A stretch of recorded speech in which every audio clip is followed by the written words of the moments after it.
नमस्कार मित्रों। वर्ष 2022 में शनि के गोचर का फलों की चर्चा करते हुए आज हम वृष राशि के बारे में चर्चा करेंगे।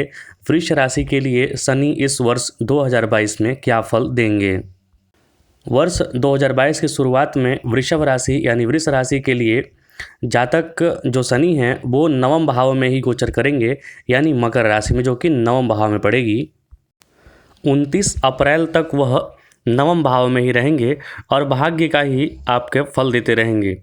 इस अवधि में आपको अपनी मेहनत का फल मिल सकता है। शनि का इस भाव में अपना आना आपके लिए फ़ायदेमंद साबित होगा। इस दौरान आपके कार्यों में भी लोग नज़रअंदाज नहीं कर सकेंगे, खासकर 17 फरवरी के बाद, जबकि शनि जो है अभी का जो राशि है उनका नक्षत्र है चंद्रमा का नक्षत्र श्रवण, उसको परिवर्तन करके वो मंगल के नक्षत्र धनिष्ठा नक्षत्र में चले जाएंगे। उसके बाद से आपके जो मेहनत के फल हैं, जो रुके हुए कार्य हैं, वो बड़ी तेज़ी से शीघ्रता से होने लगेंगे। साल के शुरुआत में थोड़े आपको इंतज़ार करनी पड़ेगी फरवरी तक का, उसके बाद आपको ये परिणाम ज़रूर मिलेंगे। वहीं शनिदेव अप्रैल 2022 के अंत में आपके 10वें भाव यानी कर्म भाव में गोचर करेंगे, कुंभ राशि में। यह समय आपके कैरियर, पेशेवर जीवन के लिए, प्रोफेशनल जीवन के लिए कुछ अच्छे अवसर ला सकता है।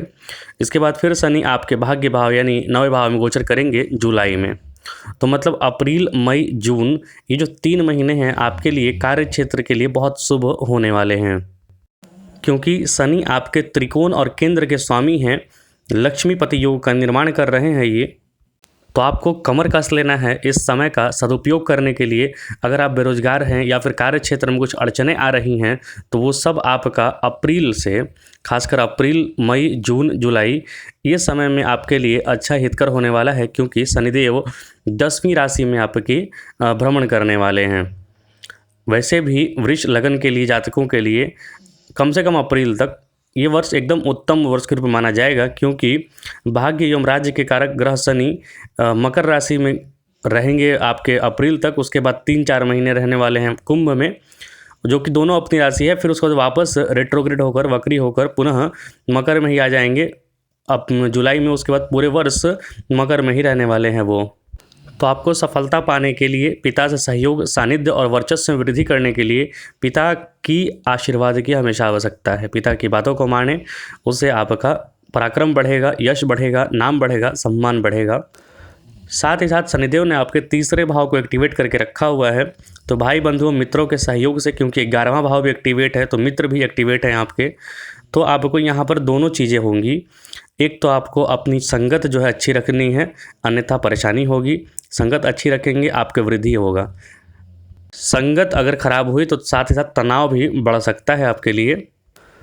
हालांकि अप्रैल के बाद वो 10वें भाव में जा रहे हैं, तो राजनीति के क्षेत्र से जुड़े लोगों के लिए लाभ हो रहा है। जिसको विदेश जाने के इच्छुक हैं, विदेश में यात्रा करने के इच्छुक हैं, या फिर विदेश में नौकरी के पर्पज़ से जाना चाहते हैं, कार्य क्षेत्र के पर्पज़ से, वो अप्रैल के बाद उनके लिए एक अवसर खुलेगा, क्योंकि 3री दृष्टि से वो 12वें भाव को देखेंगे। हालांकि आपके खर्च का भी योग यहाँ पर बनेगा। अपने स्वास्थ्य का आपको ध्यान रखना है। इस वर्ष कुछ पुराने रोगों का भी इलाज हो सकता है, क्योंकि आपके 12वें भाव से, खर्च भाव से संबंध बनाएंगे अप्रैल से लेकर जुलाई तक।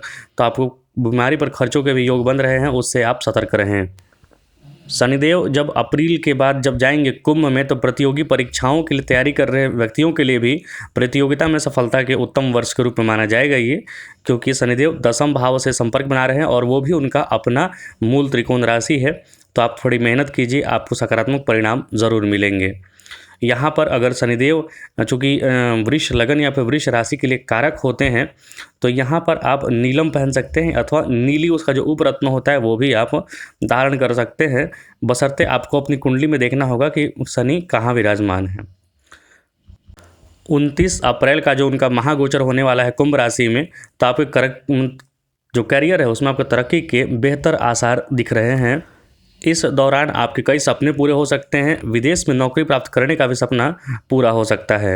आर्थिक स्थिति में भी ज़बरदस्त सुधार के योग बन रहे हैं, क्योंकि इस वर्ष फरवरी में ही शनिदेव जो हैं मंगल की राशि में, मंगल के नक्षत्र में चले जाएंगे। अभी वो चंद्रमा के नक्षत्र में है, जो मन को काफ़ी अशांत किए हुए हैं। मन आपका एक जगह टिक नहीं रहा है, मन गलत निर्णय ले रहा है। लेकिन जो अप्रैल में, माफ़ कीजिए, फरवरी में जब वो धनिष्ठा नक्षत्र यानी मंगल के नक्षत्र में जाएंगे, तो एक प्रबल जो निर्णय लेने की शक्ति होती है वो आप में जागृत होगी। यहाँ वर्ष के शुरुआत में आपको शनिदेव मकर राशि यानी आपके नवम भाव में दिख रहे हैं, आपके भाग्य भाव में, तो आपके भाग्यों की बढ़ोतरी किए हुए हैं। लेकिन अभी चूंकि चंद्रमा के नक्षत्र में बैठे हुए हैं, तो चंद्रमा यहाँ पर पराक्रम का भी स्वामी है, तो पराक्रम बढ़ा के रखे हैं, आपकी संघर्ष की स्थिति बढ़ा के रखे हैं। लेकिन जैसे ही वह धनिष्ठा नक्षत्र में प्रवेश करेंगे तो आपके खर्चों का भी योग बढ़ा देंगे। साथ ही साथ आपके कर्म क्षेत्र का, टेक्निकल फील्ड वगैरह का, ये सब का भी योग बना देंगे। और जब 29 अप्रैल जो कि मैं कह रहा हूँ कि वो कुंभ राशि में चले जाएंगे, तो कुंभ राशि में जाने के बाद वो 12वें भाव को भी एक्टिवेट कर देंगे, जो कि अभी तक आपका 11वां भाव एक्टिवेट था। तो आपके आय के क्षेत्र, लाभ के क्षेत्र बन रहे थे।